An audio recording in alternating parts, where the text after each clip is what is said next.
Good morning students. आज हम उर्दू की बुक में से नज़म साबुन की टिकिया की रीडिंग करेंगे।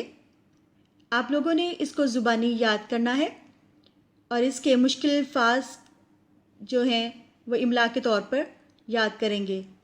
ओके स्टूडेंट्स, तो आप मेरे साथ इसकी रीडिंग करेंगे। बहुत ही मज़े की ये नज़म है, आप लोगों को बहुत मज़ा आएगा, आप इन्जॉय करेंगे जब इस नज़म को आप पढ़ेंगे।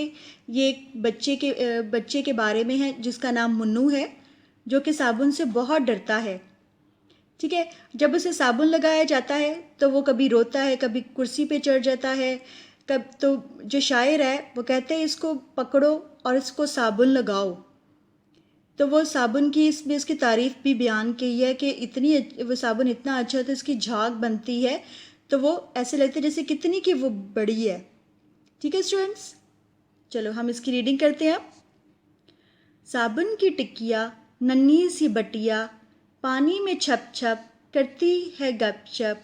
पानी बहाए छींटे उड़ाए, लो झाग निकला मुन्नू को देखो, वो भाग निकला।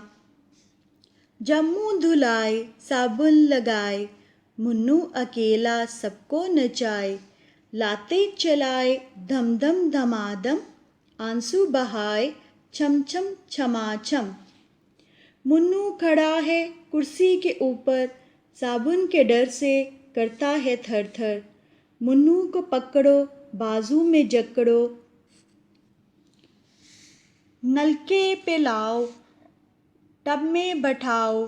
साबुन की टिकिया सर पर लगाओ, जब झाग निकले पानी बहाओ। साबुन की टिकिया सर पर खड़ी है, मिनी सी बटिया कितनी बड़ी है। ये नज़म हसन आबदी ने लिखी है। अच्छा बच्चों, अब आपने ये आप लोगों का होमवर्क है कि आपने इस नज़म को ज़ुबानी याद करना है और जो मैंने अंडरलाइन वर्ड्स किए हैं, अल्फाज पे जो निशान लगाए हैं, आप लोगों ने इसको याद करना है इमला के तौर पर। Thank you.